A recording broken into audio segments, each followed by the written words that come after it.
اس میں back ground یہ بھی لگ رہا ہے کہ یہاں پر خطرات بہت زیادہ ہیں. آپ جانتے ہیں کہ انہوں نے اپنی سیکیورٹی میں بھی اضافہ کیا, سیکیورٹی ساری بدلی بھی ہے اور ان کو خطرات بھی ہیں, جان کا خطرہ ہے, سب کچھ بدلا گیا ہے. کس طرح سے بہتری لائی جا سکتی ہے اس سب کریک ڈاؤن کے بعد, مذہبی جماعت کو کلعدم کرنے کے بعد.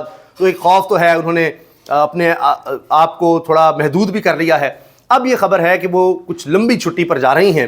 پہلے برازیل جائیں گی, وہاں بھی کوئی اس طرح کے وہاں پر یعنی کچھ ان کی کمٹمنٹس ہیں, اور پھر امریکہ میں کہا جا رہا ہے وہاں بھی کوئی سیمینار وغیرہ اور اس طرح کی چیزیں ہوں گی. اس کے بعد وہ آئیں گی لندن, اور لندن پھر ان کا شاید تھوڑا عرصہ زیادہ قیام رہے گا, اور ہو سکتا ہے میاں نواز شریف بھی وہاں پر ہوں, اور پھر وہاں پر رہ کر وہ شاید آن لائن کوئی میٹنگز کر لیں, یا مریم اورنگزیب صاحبہ کو یہاں پر ذمہ داریاں سونپ دیکھا جائے گا. لیکن وہ فی الحال لمبی چھٹی پر جا رہی ہیں, اور اس سوچ کے ساتھ بھی 3-4 ہفتے کہا جا رہا ہے کہ وہ چھٹی کریں گی, کہ پیچھے سے معاملات سارے جو کریک ڈاؤن ہونا ہے مکمل ہو جائے, چیزیں تھوڑی سی سیٹل ہو جائیں گی, مذہبی جماعت پوری طرح سے ٹوٹ پھوٹ کا شکار ہو جائے گی, جو پریس کانفرنسز کروانی ہیں, جو کچھ بھی ہونا ہے اس مذہبی جماعت کے ساتھ وہ ہو جائے گا. پیچھے سے اگر کوئی اعلان کرنا ہے, کوئی رضوی برادران کے حوالے سے کوئی ایسا اعلان جس کا کوئی رد عمل نہ آ جائے, وہ بھی ہو جائے گا.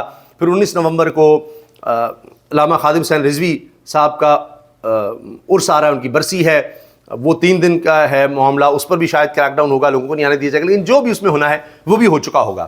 تو لہٰذا اس لیے بھی شاید سوچا جا رہا ہے کہ جی 3-4 ہفتے وہ ذرا باہر رہیں, اور اس کے لیے بھی ضروری ہے. جو خوف ہے ان کو, جس طرح سے کوئی ٹویٹ بھی کسی نے کر دی تھی, نوجوان نے, اس کو میرا خیال ہے گرفتار بھی کر لیا گیا تھا, کہ جس میں کہا تھا جی کوئی ممتاز قادری پیدا ہو جائے, تو اس طرح کی بات کی تھی. اس کے بعد بھی انہوں نے اس پر ریئیکٹ بھی کیا تھا مریم نواز صاحبہ نے, کیا ہو رہا ہے. تو ایک خوف تھا, اور پوری سیکورٹی کا دوبارہ جائزہ لیا گیا تھا, سب کچھ کیا گیا تھا. تیسری چیز یہ ہے کہ جی اس حکومت کو کسی دشمن کی کیا ضرورت ہونی ہے, کیونکہ یہ اپنی دشمن خود ہے. عوام کے دلوں سے جس طرح سے حکومت اتری ہے تاریخ میں کبھی نہیں ہوا. بہت سی وجوہات ہیں, کریک ڈاؤن اور سب کچھ ہے, لیکن جھوٹ پر جھوٹ جتنا انہوں نے بولا ہے. یہ آپ دیکھیے کہ اختیار ولی کو استعمال کیا گیا, پی ٹی وی پر ایک بند کمرے میں ان سے بیان لیا گیا, اور کہا گیا کہ جی دیکھیں یہ جو وزیر اعلیٰ بنا ہے اس نے کیا کیا کیا ہوا ہے, 9 مئی کے حملوں میں ملوث رہا ہے, کور کمانڈر پر حملے میں ملوث رہا ہے, اور اس نے یہ سارا کچھ کیا ہے. سہیل آفریدی نے دیکھیں یہ ویڈیوز ساتھ چلائی گئی, یہ سرکاری ٹی وی پر, اور پھر باقی کچھ پرائیویٹ چینلز پر بھی چلوائی گئی, ہیڈ لائنز میں بھی چلوائی گئی. لیکن پتہ کیا لگا کہ یہ تو 9 مئی کی ویڈیو ہی نہیں ہے, نہ یہ کور کمانڈر ہاؤس کی ویڈیو ہے, اور انہوں نے خود اپنی ٹائم لائن پہ شیئر کی ہوئی تھی یہ اوریجنل ویڈیو. سہیل آفریدی نے جھوٹ پکڑا گیا. آپ یقین کریں کہ اس طرح سے جھوٹ بولتے ہیں, اور سفید جھوٹ کانفیڈنس کے ساتھ بولنے کی کوشش کرتے ہیں, لیکن آپ کو نظر آئے گا کہ یہاں اختیار ولی کی باڈی لینگویج تھی کیا. تو ذرا سنیے انہوں نے جھوٹ پر جھوٹ کس طرح بولا, اور اس ویڈیو کے بارے میں کیا کیا کہتے رہے. اب کیا پیکا ان پر لگے گا؟ تو کیا ہم یہ کہیں کہ یہ عشق عمران ہے کہ آپ ریاست پر چڑھیں گے, دوڑیں گے؟ آپ نے تو کابینہ بنانے کی بڑی ٹھان کے رکھی ہوئی تھی کہ میں عمران خان سے ملوں گا تو کابینہ بناؤں, حالانکہ آپ کو یہ نہیں پتا. یا آپ کے ارد گرد جو 2-4 بیرسٹر ہر وقت گھومتے پھرتے ہیں, انہی سے ذرا پوچھ لیں, ذرا رہنمائی لے لیں. یہ ثاقب نثار کی عدالت کا فیصلہ تھا کہ کسی کنوکٹڈ بندے کے مشورے سے کوئی کابینہ نہیں بنے گی. کوئی کنوکٹڈ بندہ, اس کے مشورے سے حکومت کی تشکیل نہیں ہوگی. کنوکٹڈ بندے کے پاس پارٹی کا کوٹا نہیں ہوگا. حکومت سازی میں اور پارٹی کی پالیسی سازی میں اس کا کوئی عمل دخل نہیں ہوگا.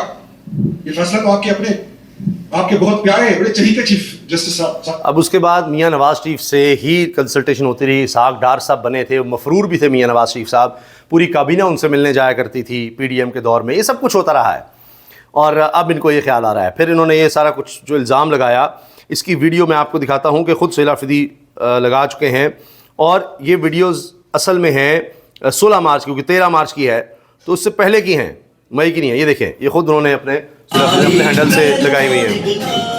یہ دیکھیں, یہ انہوں نے یہ ویڈیوز لگائی ہوئی ہیں کہ جی وہاں خول بھی تھے, یہ بھی تھے, میں احتجاج میں تھا. تو یہ سب کچھ کوئی کہہ رہا ہے کہ زمان پارک کی ہیں, مختلف جگہوں کی ہیں. زمان پارک کا زیادہ تر لوگ کہہ رہے ہیں.